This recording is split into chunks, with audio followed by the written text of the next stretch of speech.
Lah di hari-hari terbaik dalam dunia ini ada satu syariat yang sangat agung yang merupakan syiar daripada syiar-syiar Islam yang mulia. Syariat itu adalah al-udhiyatu, menyerahkan hewan kurban kepada Allah Subhanahu wa ta'ala sebagai bentuk hadiah kita kepadanya. Dan tentunya syariat kurban ini bukan hanya syariat yang disyariatkan kepada kita saja sebagai umat Islam, tapi syariat ini sudah lama disyariatkan oleh Allah Subhanahu wa ta'ala kepada para nabi dan rasul. Dan yang pertama kali memberikan contoh syariat ini adalah Nabi Allah Ibrahim alaihi salatu wassalam, yang ma'ruf kisahnya dicantumkan dalam surah As-Saffat ayat 111, 102 sampai 111. Allah Subhanahu wa ta'ala berfirman, "Falamma balagha ma'ahu as-sa'ya." Ketika Nabi Allah Ismail alaihi salam sudah mencapai usia yang cukup. Ada yang mengatakan usianya belasan tahun. Qala, maka Ibrahim mengatakan, "Ya bunayya inni ara fil manami anni adbahuka fanzur madza tara." Wahai anakku, aku melihat dalam mimpiku aku menyembelih dirimu, maka lihat apa yang bisa engkau beri saran kepadaku. Qala, maka Nabiullah Ismail mengatakan, "Ya abatif al-ma tu'mar, satajiduni insyaallahu minas sabirin." Wahai ayahku, lakukan apa yang diperintahkan Allah, dan engkau akan mendapatiku termasuk orang-orang yang sabar jika Allah berkehendak. Falamma aslama wa tallahu lil jabin wa nadainahu ayya Ibrahim qad saddaqta ru'ya inna kadzalika nazzil muhsinin.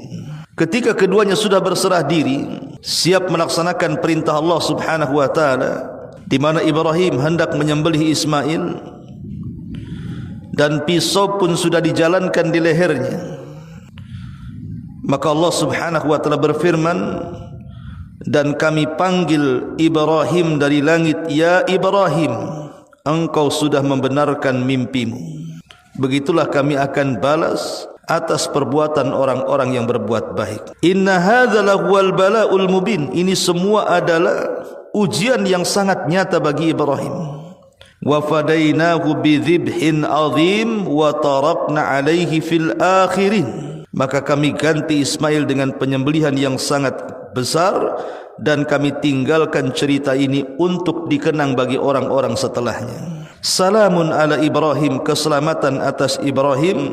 Kadzalika nazzil muhsinin innahu min ibadinal mu'minin. Begitulah kami akan membalas orang-orang yang berbuat baik, dan sesungguhnya Ibrahim termasuk hamba kami yang beriman.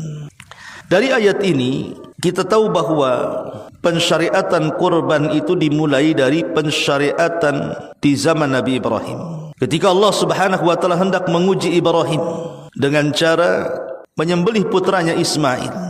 Karena Allah Subhanahu wa ta'ala ingin menguji kecintaan Ibrahim, karena Ibrahim itu kan disematkan padanya Khalilur Rahman, kekasih Allah.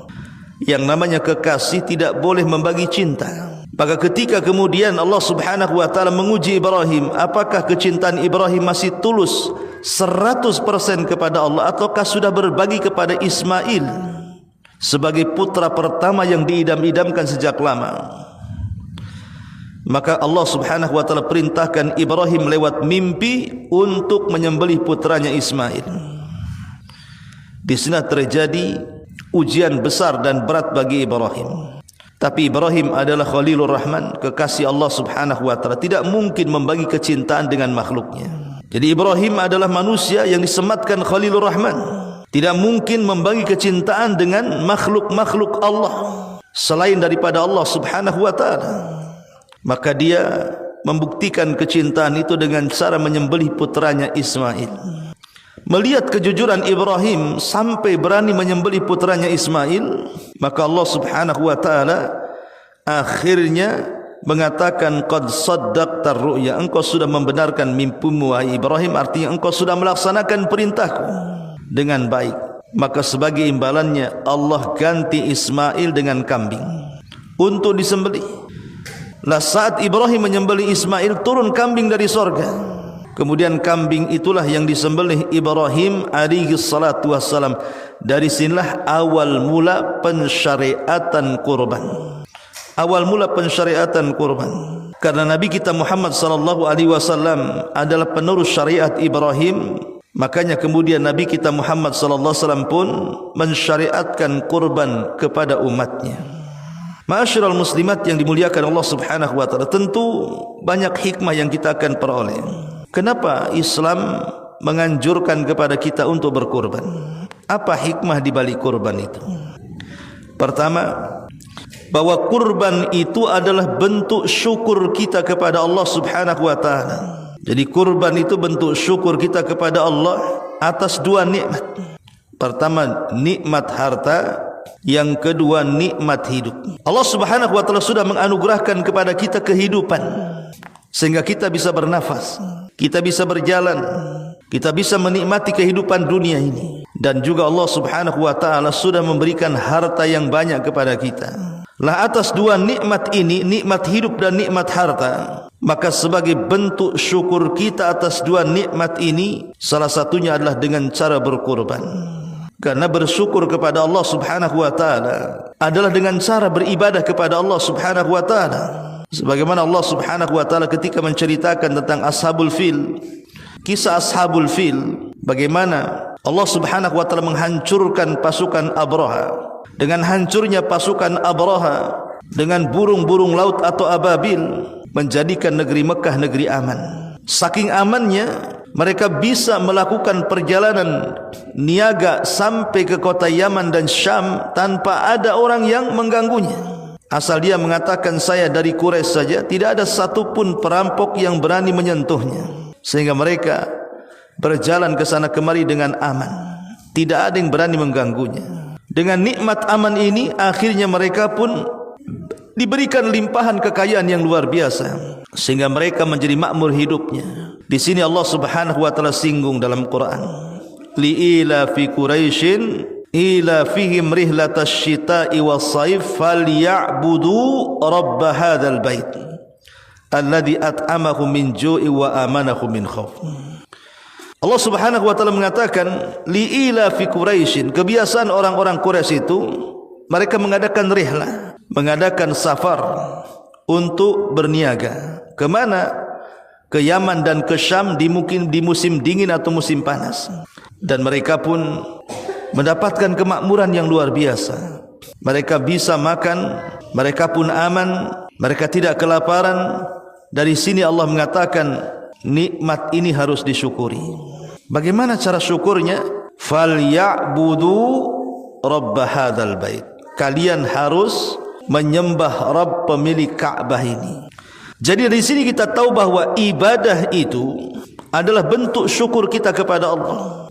Apakah itu bentuknya salat, ataukah itu bentuknya puasa, ataukah bentuknya zakat, atau bentuknya haji, sebutkan ibadah apapun.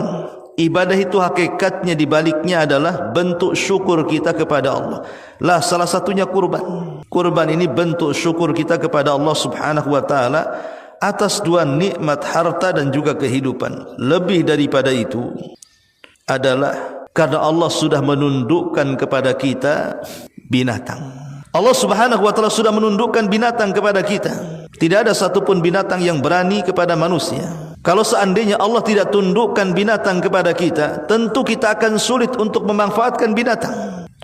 Tapi dengan ditundukkannya binatang kepada kita, sehingga kita bisa memakan dagingnya. Kita bisa makan daging ayam, daging kambing, daging sapi, daging unta, dan daging binatang-binatang yang dihalalkan kepada kita. Kita bisa meminum air susunya, susu kambing, susu unta, susu sapi gitu. Kita bisa mengendarai punggungnya seperti kuda, unta, dan lain sebagainya. Dan dengan binatang-binatang itu kita bisa berdagang, mengangkut barang-barang di atas punggungnya, dan begitu seterusnya.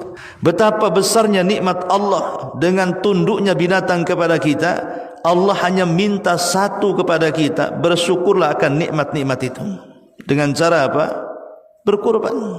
Berkurban dengan meneteskan darah binatang dan dihadiahkan kepada Allah Subhanahu wa taala. Ini yang pertama. Yang kedua, kurban itu bentuk tauhid yang paling tinggi. Ketika orang-orang musyrik mereka berkurban demi berhala-berhala mereka, sebagaimana yang terjadi di zaman bahula, di zaman dulu, bagaimana orang-orang musyrik Arab itu mereka mempersembahkan sembelihan-sembelihan mereka kepada Lata, Uzza, Manat, Khubal dan sesembahan yang lainnya. Dan itu berlaku pada zaman sekarang. Seperti kita lihat ada di beberapa tempat, ya mungkin zaman dululah saya pernah dengar gitu ya. Apabila orang membuat jembatan, kalau ingin jembatan ini kokoh, harus dikurbankan binatang, kemudian kepalanya dikuburkan di jembatan itu. Ataupun membuat rumah, harus ada kurbannya, entah berupa menyembelih ayam atau yang semacamnya. Dan kita sering mendengar bagaimana di tempat-tempat tertentu, di bukit-bukit, di rawa-rawa gitu ya. Sampai dulu pernah saya dengar di lumpur lapindo dilempari kambing gitu dan macam-macam kan. Untuk apa coba? Mereka berkeyakinan dengan kurban ini bisa meredakan amarah atau membawa keuntungan. Seperti yang dilakukan oleh orang-orang yang tinggal di laut selatan tuh. Kalau acara petik laut, mereka melempar kepala kerbau ke lautan, mempersembahkan kepada Nyai apa itu? Nyai Blorong tuh, Nyai Roro Kidul tuh. Ya. Intinya bahwa itu masih terjadi hari ini. Yang seperti itu berkorban kepada jin, kepada setan gitu ya. Atau orang datang ke dukun, terkadang dukun-dukun tertentu itu menyuruh kita itu untuk menyembelih binatang supaya bentuknya agar praktek perdukunannya makin mujarab katanya. Lah karena kurban ini dijadikan oleh orang-orang musyrik sebagai fasilitas penyembahan kepada selain Allah, maka jikalau kita sebagai orang-orang yang ahli tauhid kemudian mempersembahkan kurban ini kepada Allah Subhanahu wa taala, maka ini bentuk penyelisihan kita ahli tauhid kepada orang-orang musyrik. Sebagaimana orang-orang musyrik mereka menyembelih kepada selain Allah, maka kita orang-orang yang mentauhidkan Allah hanya menyembelih karena Allah Subhanahu wa taala. Makanya kenapa kurban ini bentuk tauhid. Kata Nabi sallallahu alaihi wasallam, "Man dzabaha li ghairillahi faqad asyrak." Siapa yang menyembelih bukan karena Allah Subhanahu wa taala, maka dia telah menyekutukan Allah Subhanahu wa taala. Ini yang kedua. Yang ketiga, bahwa kurban itu adalah syariat atau syiar daripada syiar-syiar Islam. Jadi kurban itu adalah syiar dari syiar-syiar Islam yang harus ditampakkan dan disyariatkan dalam rangka mendekatkan diri kepada Allah Subhanahu wa taala dan mengijabah perintah Allah Subhanahu wa taala. Karena Allah Subhanahu wa taala yang merintahkan kita berkurban, fasalli li rabbika wanhar. Salatlah untuk Rabbmu dan berkurbanlah. Qul inna salati wa nusuki wa mahyaya wa mamati lillahi rabbil alamin. Katakan salatku, penyembelihanku, hidupku dan matiku aku serahkan kepada Rabb semesta alam. Jadi karena kurban ini satu di antara syiar-syiar Islam, maka siapa yang mengagungkan syiar-syiar Islam ini, maka itu alamat ketakwaan dia kepada Allah. Sebagaimana Allah mengatakan, "Dzalika wa man yu'azzim sya'airallah fa innaha min taqwal qulub." Yang demikian itu barang siapa yang mengagungkan syiar-syiar Allah, maka itu bentuk takwa dia kepada Allah Subhanahu wa taala. Kemudian yang keempat, bahwa kurban itu adalah ihya di sunnati sayyidina Ibrahim. Li sunnati sayyidina Ibrahim. Bahwa kurban itu adalah dalam rangka menghidupkan sunnah Nabi kita Ibrahim, Sayyidina Ibrahim, Tuan kita Ibrahim, yang merupakan bapa para nabi, termasuk bapa Nabi kita Muhammad sallallahu alaihi wasallam. Maka ketika kita berkurban, hakikatnya kita menghidupkan sunnah Ibrahim. Dan itu disebutkan di dalam Al-Quranul Karim, surah An-Nahl ayat 123, "Thumma awhayna ilaika anittabi' millata Ibrahim hanifan wa ma kana minal musyrikin." Kemudian kami wahyukan kepadamu wahai Muhammad agar engkau mengikuti agama Ibrahim yang lurus dan tidaklah Ibrahim termasuk orang-orang yang terlibat dalam kesyirikan. Al-Imam Ibnu Jauzi rahimahullahu ta'ala dalam kitabnya Zadul Masir ketika memberikan catatan, kemudian kami wahyukan kepadamu agar mengikuti agama Ibrahim. Maksudnya agama Ibrahim di sini mengikuti semua syariat Ibrahim kecuali yang tidak dianjurkan untuk tidak diikuti. Tapi secara umum syariat Ibrahim harus kita patuhi. Atau yang kedua maksudnya ikuti syariat Ibrahim di dalam menjauhkan diri dari berhala-berhala. Mengikuti agama Ibrahim dari segi tauhid, tidak menyekutukan Allah Subhanahu wa taala. Lah termasuk juga kurban. Kurban itu adalah syariat dalam bentuk tauhid, mempersembahkan hadiah kepada Allah Subhanahu wa taala, dan itu bagian daripada syariat Ibrahim. Maka ketika kita berkorban berarti kita mengikuti sunnahnya syariat Ibrahim. Ini yang keempat. Yang kelima, bahwa kurban itu tausiatu ala nafsi wal ahli wal masakin, wasilatu lirrahimi, wa ikramun lidhaifi, wa tawaddud lil jari, wa sadaqatu lil faqiri, wa fiha tahadduthun bi ni'matillahi ta'ala 'alal 'abdi. Jadi yang kelima, kurban ini adalah bentuk untuk menanamkan kebahagiaan, baik kepada diri sendiri, baik kepada keluarga, baik kepada orang-orang miskin. Jadi kurban ini untuk menerapkan perasaan bahagia dan membahagiakan orang lain, membahagiakan diri sendiri, membahagiakan keluarga dan orang-orang miskin. Dan ini ibadah yang paling dicintai Allah. Karena betapa banyak orang-orang miskin yang mereka jarang makan daging hewan. Ya mungkin di negara kita oke lah ya, orang miskin pun masih bisa beli kambing, beli ayam walaupun jarang-jarang. Tapi di tempat-tempat tertentu, di pengungsian karena ada bencana, ada peperangan dan begitu seterusnya, terkadang mereka tidak pernah merasakan enak lezatnya makan daging kan. Makanya ketika kita memberi makan mereka fakir miskin dengan cara memberi daging-daging kurban, apakah mentah ataupun matang, itu bentuk kita ini menanamkan kebahagiaan di hati-hati orang-orang. Dan Rasulullah SAW pernah ditanya tentang seutama-utama amal yang lebih dicintai Allah.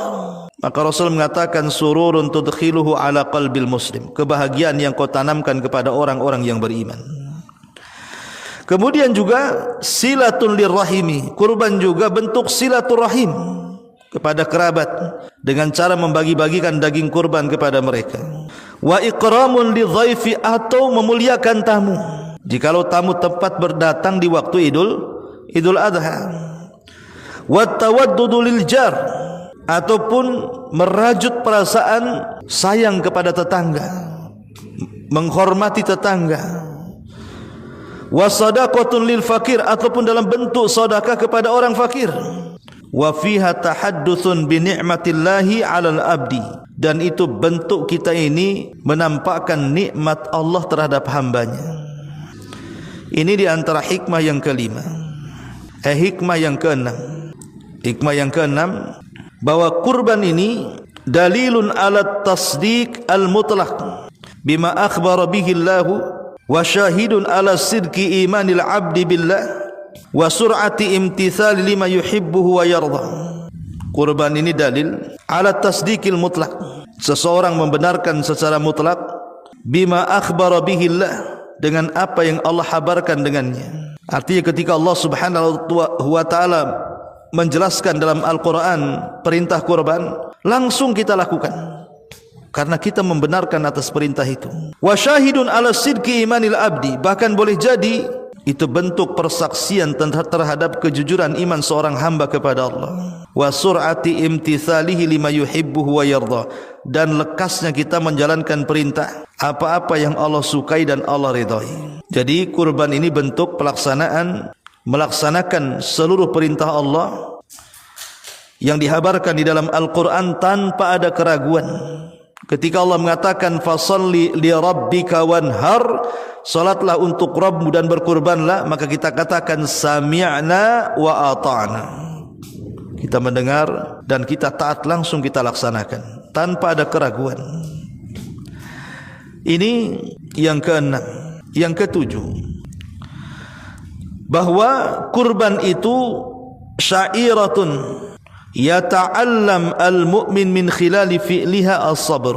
Kurban ini kalau kita melihat ceritanya, kisah Nabi Ibrahim dan juga Ismail, ada pelajaran besar tentang akhlak sabar, tentang akhlak kesabaran. Bagaimana sabarnya Ibrahim alaihi salatu wasallam ketika menjalankan perintah untuk menyembelih putranya, dan bagaimana sabarnya Ismail menerima perintah itu. Dan akhlak sabar itu akhlak yang sangat mulia, karena sabar itu bagian daripada ibadah yang tanpa batas pahalanya. Innama yuwaffas sabiruna ajrahum bighairi hisab. Hanya saja kami memberikan balasan kepada orang-orang yang sabar itu tanpa batas. Maka dari kurban ini ada pelajaran besar tentang kesabaran. Tapi betapa banyak orang-orang yang setiap tahun mereka kurban, entah dengan sapi, entah dengan unta, entah dengan kambing, entah berserikat sapi, berserikat unta dan begitu seterusnya. Tapi akhlak sabar ini tidak ada pada orang-orang yang berkurban. Habis kurban marah-marah, habis kurban emosian, habis kurban nampar orang, habis kurban maki-maki orang dan begitu seterusnya. Berarti ibadah kurbannya tidak berpengaruh kepada perilaku kehidupannya. Padahal kurban itu di antara faedahnya adalah menimbulkan sifat sabar.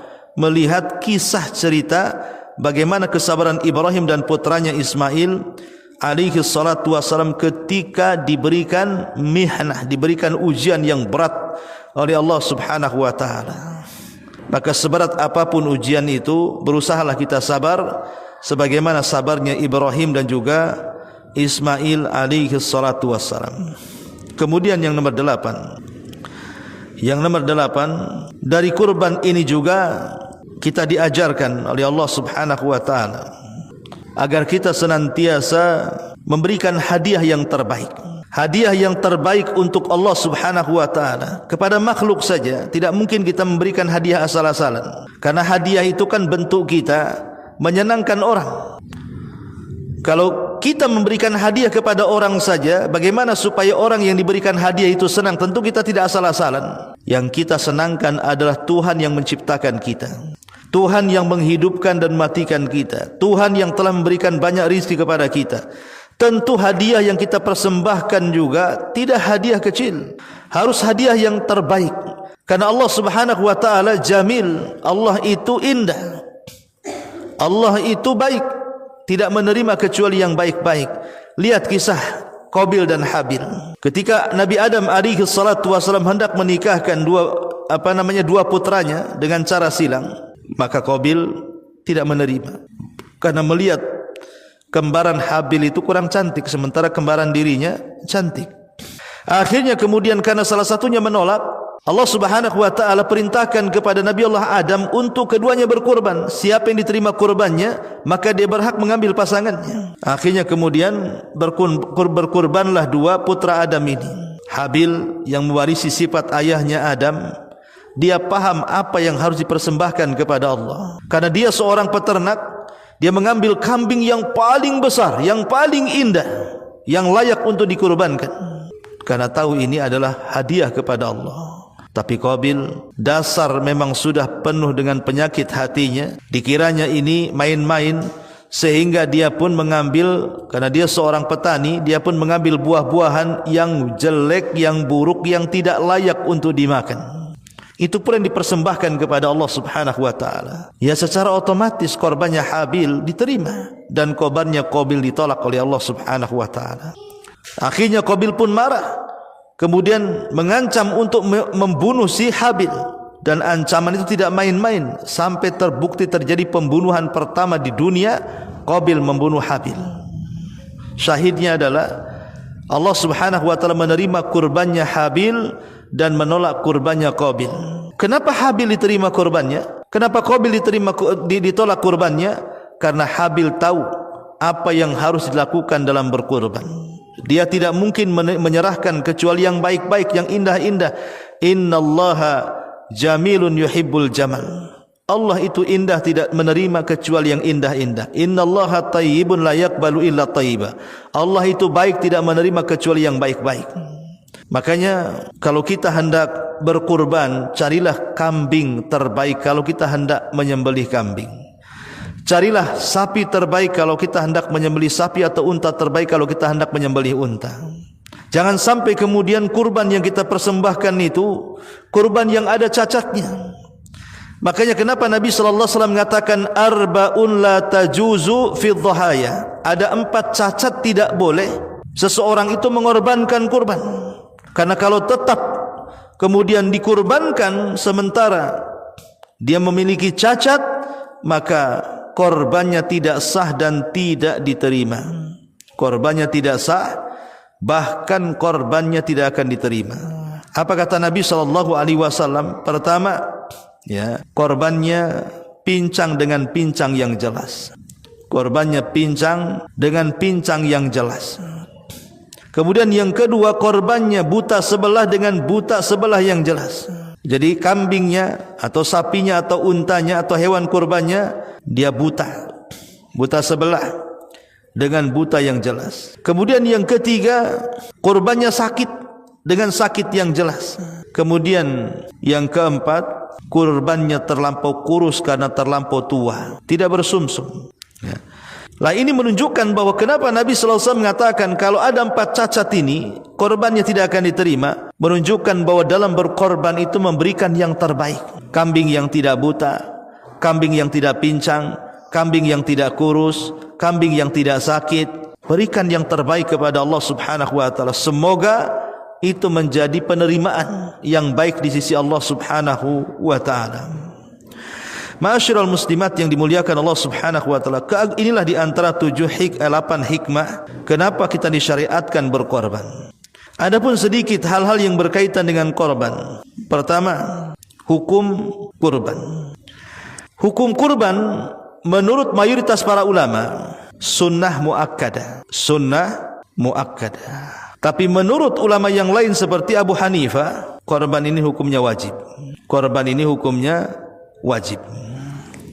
Baik yang mengatakan sunnah muakkadah, baik yang mengatakan wajib, tetap saja artinya korban itu tidak pernah ditinggalkan Nabi sallallahu alaihi wasallam.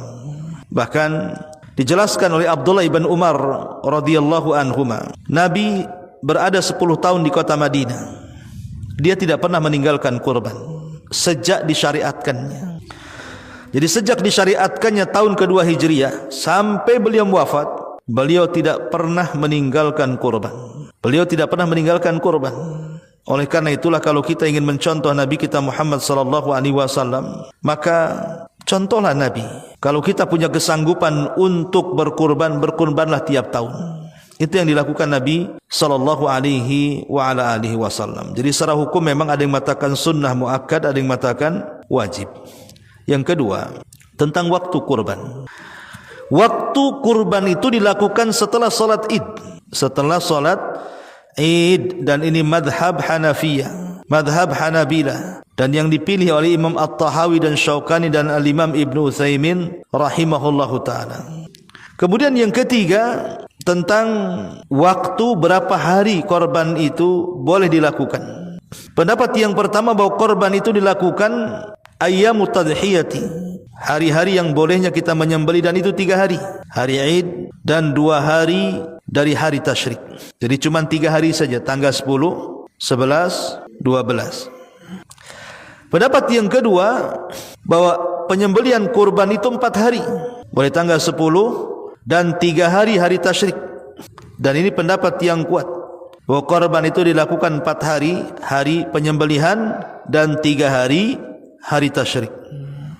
Kemudian berikutnya tentang adab daripada kurban dan sunnah-sunnahnya. Pertama, bagi yang berkorban tidak boleh mencukur rambut, tidak boleh mencukur kuku, memotong kuku, tidak boleh mencukur rambut apapun, mau ketiak, mau kumis gitu ya, apalagi rambut kepala, dan seluruh rambut-rambut yang ada di badan kita tidak boleh dipotong.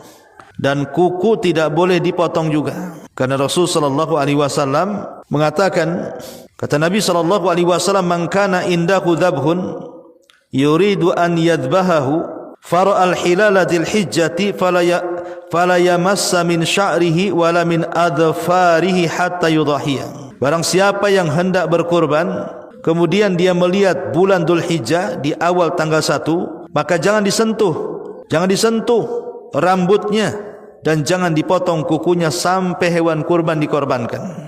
Dari sini kita tahu bahwa di antara adab bagi orang yang berkorban, jangan mencukur rambut dan jangan memotong kuku.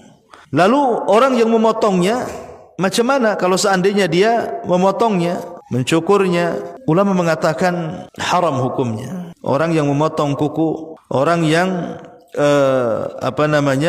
memotong rambut apa saja, maka dia terjatuh kepada keharaman. Kalau dilakukan dari tanggal 1 sampai kurbannya disembelih, itu waktu tenggang tidak boleh mencukur rambut. Kalau dicukur haram, berdosa. Dan ini pendapat Hanabilah dan juga yang dipilih oleh Imam Ibnu Hazm, Ibnu Qayyim, Syekh bin Baz dan Ibnu Utsaimin rahimahullahu taala. Kemudian masalah yang kedua, boleh meniatkan kurban itu untuk dirinya, kemudian diniatkan juga untuk keluarganya. Jadi yang berkorban satu, kemudian diniatkan satu keluarga, dan itu boleh hukumnya. Membagikan pahala, bukan membagikan hewan kurban. Jadi yang kurban satu tapi dibagi-bagi pahalanya. Begitu yang dilakukan para sahabat Nabi SAW, bahwa mereka terbiasa menyembelih satu ekor kambing kemudian diniatkan untuk satu keluarga. Jadi tidak perlu, Bu, oh tahun ini ibu, tahun depan anak ibu nomor 1, tahun depannya nomor 2, tahun depannya nomor 3, tahun depannya suami, tahun depannya tidak perlu. Ya, cukup satu kambing siapa yang berkorban, entah suami yang berkorban atau istri yang berkorban, kemudian diniatkan satu keluarga. Adapun kemudian penyembelihan, tentang pembagian penyembelihan, maka jumhur ulama mengatakan bagilah hewan kurban itu menjadi 3 bagian. Sepertiga untuk yang berkorban, sepertiga dihadiahkan, dan sepertiga disedekahkan. Sepertiga untuk yang berkorban, sepertiga bisa dihadiahkan, dan sepertiga bisa disedekahkan. Kemudian juga bolehnya seseorang menyimpan hewan kurban. Oh, di zaman dulu memang tidak boleh lebih dari 3 hari. Tapi kemudian perintah itu dimansuh, karena di zaman sekarang apalagi sudah ada kulkas kan, boleh kita meletakkannya. Bahkan yang ajaibnya, daging kurban tahun kemarin masih di kulkas ibu sampai tahun sekarang. Artinya kan bisa disimpan gitu ya. Dan itu dibolehkan. Dulu pada awalnya tidak boleh lebih daripada 3 hari. Tapi kemudian diluaskan hukumnya sehingga boleh. Inilah diantara hikmah di dalam pelaksanaan ibadah korban. Intinya adalah karena kurban ini adalah sebuah hadiah yang kita hadiahkan kepada Allah Subhanahu wa taala, maka carikan kurban terbaik. Kurban terbaik yang dicontohkan Nabi SAW, kalau kambing maka kambing yang gemuk. Kalau kambing maka kambing yang bertanduk, artinya jantan, dan warnanya putih kehitaman. Jadi lebih mendominasi putih, kemudian di sekitar matanya ada hitam dan kakinya. Itu kalau memang ada warna seperti itu. Tapi yang jelas bahwa carilah kambing-kambing yang berwarna indah, jantan, kemudian gemuk, tidak sakit, tidak punya cacat, tidak pincang, tidak buta, dan tidak kurus, ya. Karena ini adalah hadiah yang kita hadiahkan kepada Allah Subhanahu wa taala. Wallahu a'lam bishawab. Sampai di sini, silakan kalau ada yang mau bertanya seputar kurban. Waalaikumsalam. Iya, bedanya kalau dihadiahkan itu boleh kepada orang kafir. Orang umpamanya kita punya tetangga non muslim, dia kaya, enggak miskin, boleh ibu kasih. Karena tetangga gitu ya, hadiah ibu kepada mereka. Atau kepada orang kaya yang merupakan mungkin kerabat atau teman satu kantor, satu pekerjaan, satu komplek gitu ya. Itu namanya hadiah, Bu. Jadi bisa diberikan kepada orang kaya, bisa diberikan kepada non muslim. Tapi kalau sedekah tidak diberikan kecuali kepada fakir miskin, kepada orang yang membutuhkan, kepada orang yang berhajat, kepada orang kelaparan. Nah itulah. Kemudian juga dihadiahkan itu maksudnya untuk kerabat. Untuk kerabat. Ibu mengundang sanak famili ibu, kerabat ibu, ibu makan masak besar gitu ya, masak rawon, masak rendang, masak apalah, kemudian diundang karib kerabat, kemudian makan bersama di rumah ibu, itu bentuk hadiah artinya. Tapi kalau sedekah maka itu di luar daripada kerabat. orang lain yang miskin, orang lain yang fakir, ya ibu kasih makan mereka, entah daging mentahnya, entah daging matangnya. Itu bedanya hadiah dan sedekah. Wallahu a'lam. Waalaikumsalam. Ya, alhamdulillah, menghadiri hewan kurban itu sunnah hukumnya. Menghadiri hewan kurban itu sunnah hukumnya. Dan yang paling afdol adalah menyembelih sendiri. Yang paling afdol adalah menyembelih hewan kurban dengan tangannya sendiri. Tapi kalau tidak bisa dan tidak punya keberanian, maka boleh diwakilkan kepada orang yang dipercaya di situ. Dan dia cukup menyaksikan. Memang ada hadis yang lemah. Hadis ini lemah, tapi maknanya sahih, bahwa setiap tatapan kedua mata orang yang berkorban kepada darah yang menetes dari kurban itu menggugurkan dosanya.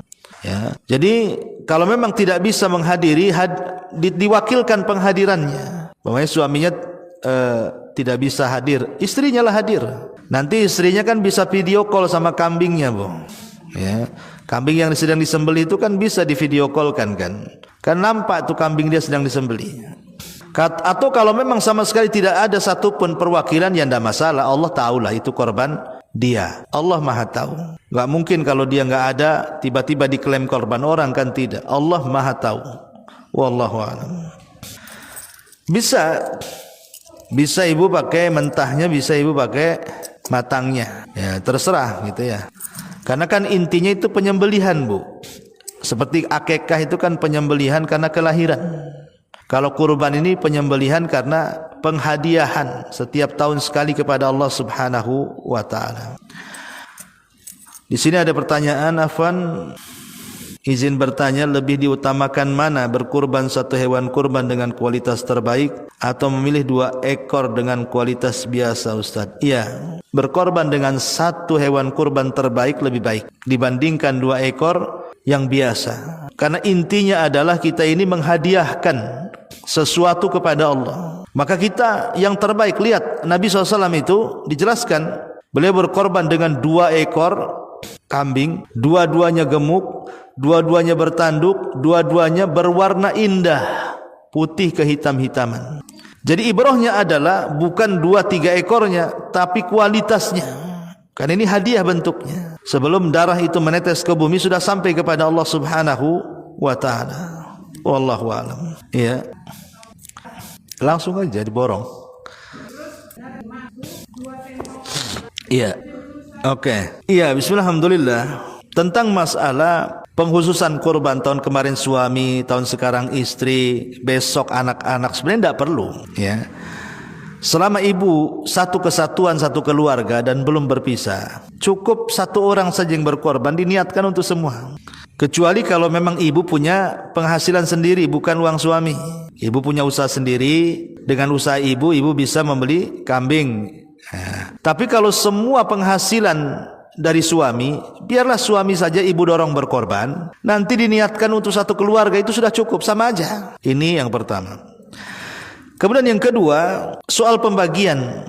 Apakah sudah benar yang dilakukan orang-orang sekarang? Ya saya tidak tahu, tapi yang jelas bahwa di dalam sunnah dan yang dijelaskan oleh para ulama memang disunnahkan pembagian itu menjadi 3 bagian tadi, 1/3 untuk yang berkorban, 1/3 dihadiahkan, 1/3 disedekahkan. Ya, tetapi bukan berarti harus seperti itu. Contoh, orang yang berkorban itu tidak suka daging, dia datang kepada pengurus korban, ini saya berkorban kambing, saya tidak mau makan karena saya ini punya kolesterol umpamanya, nggak bisa makan daging, udahlah korban saja, saya tidak mau dagingnya, yang penting saya ingin korban tahun ini, nggak apa-apa. Ya.